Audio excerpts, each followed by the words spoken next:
Hi everyone, it's me. I wanted to make a video, and it's more of a serious video so I can help people to become aware of what could potentially be a very dangerous situation, or where you would put yourself at risk. I'm going to talk about my experience from my rape and the behaviors exhibited by my rapist even prior to my assault taking place. So I'm going to go into a little bit of background. I was 18 years old when I signed up to join the Army. I turned 19 when I was in basic training, went through AIT, and then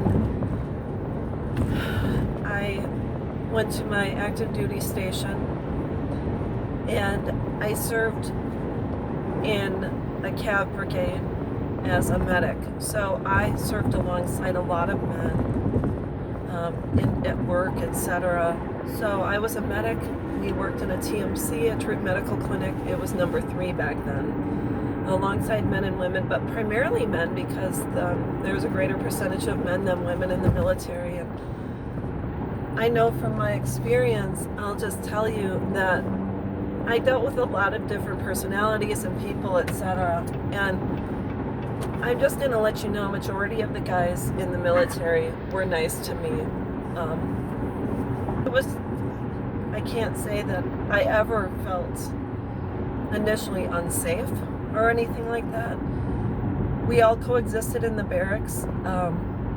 Basement was NCO rooms for NCOs that lived in the barracks. First floor was primarily offices for our company commander, first sergeant, etc. And there was a day room where everyone could hang out. Second floor was all men. Third floor, half men, half women. So the women were on one end, the men were on the other.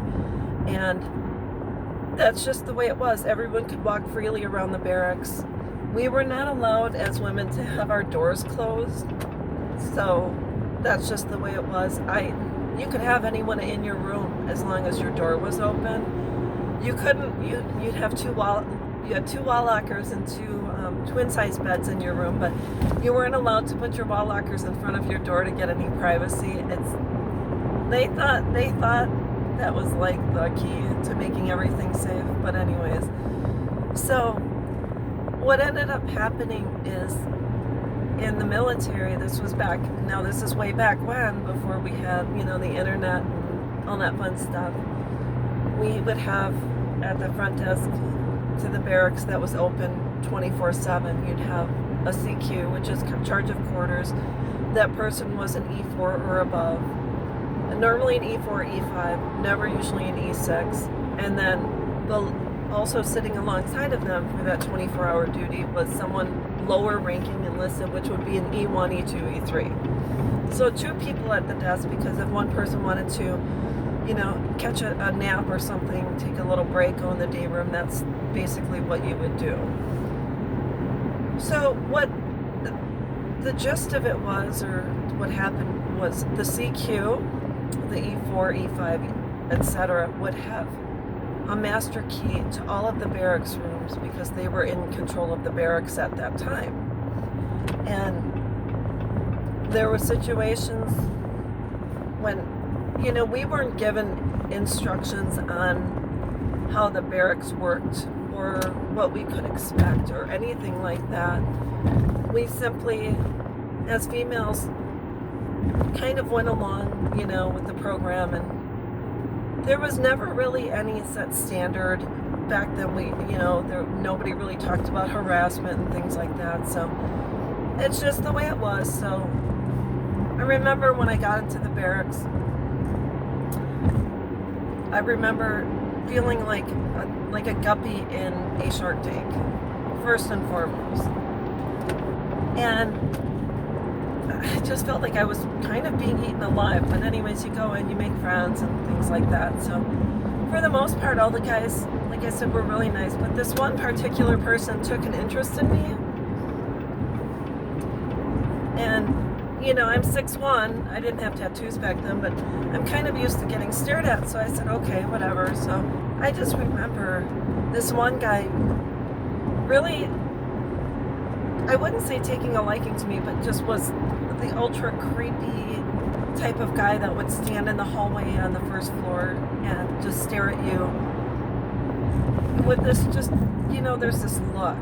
I don't know if it's a really intense look.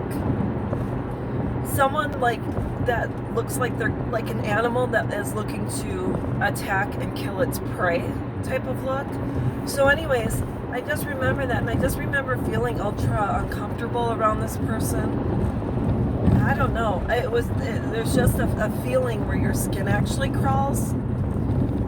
So I remember, as medics, we had to be at the clinic at 5:30 in the morning. So what we would do is we'd normally go to bed a little bit earlier during the week because that's just the way it was. So I get to, go to bed, I don't know, 9:30, 10 o'clock. It was late. We didn't have curtains on our rooms. So what we would see was the lights in the parking lot would shine into our rooms, but you didn't really care. You could sleep regardless of the noise or the light or whatever. So I remember it was dark in my room. I just turned my light off and I was just hanging out on my bed, and my door opens and it was the CQ, and it was this one particular individual, the one that made my skin crawl, and I didn't understand why he was in my room, and he just started to chit chat, and I didn't know what to do. So I said, I need you to leave my room, and I got to get some sleep or whatever the case. I didn't really know what the program was for him or what he was thinking or whatever. So he left my room, and I don't know how much after that he did the same thing again. And I thought, well, this is really odd. And I was very fortunate in the barracks. There's usually people around. I usually had friends that would swing by my room that were bored, or we'd listen to music or whatever. So, and there was other females in the room next to me. I mean, each female had their own room, but everyone, was usually in their room at a certain time, because we didn't have a lot of vehicles back then. We were young. So that person didn't attempt to put his hands on me or quote unquote make a move on me or anything like that. I didn't even know why he was coming in my room. I didn't know if it was like the norm, it was protocol, if they were supposed to check our rooms at night to make sure that we were safe. I don't know. But what I realized with this whole situation prior to my assault had been planned, had been calculated, and this person was just waiting to get me alone so that they could finally carry out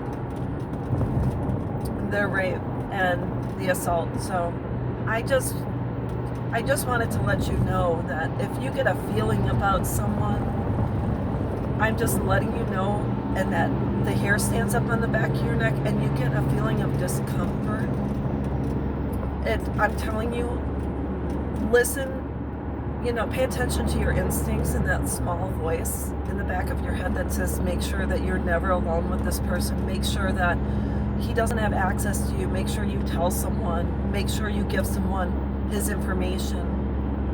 Because my experience was the minute he was able to get me alone outside of the barracks was when assault took place. So I'm just letting you know that there are warning signs for anyone who is planning on carrying out an attack or a rape or anything, or an assault. It's calculated, it's planned.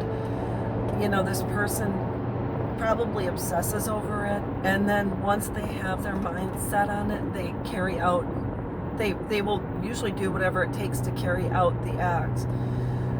Now, I can't explain why someone would do this. All I know is it's a person that is normally narcissistic, has psychopathic tendencies, has not ever been taught proper boundaries, the kid that was never told no, the kid whose mom always gave in to him to make her life a little easier, someone that was not taught boundaries, not taught respect.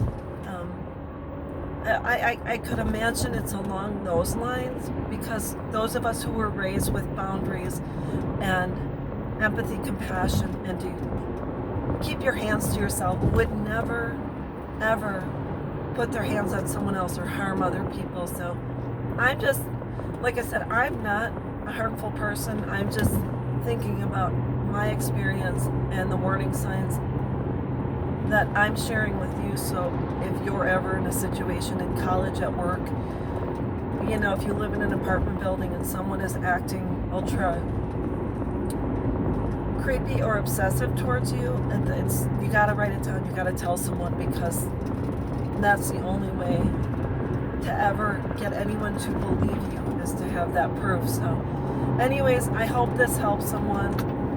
I am not looking to cause trouble or whatever the case. I'm just simply looking to inform folks who are going through this or who have been through this, to hopefully process all of this and begin to heal from whatever they've been through. So that's all I know. I hope this helps, and I'll talk with you soon.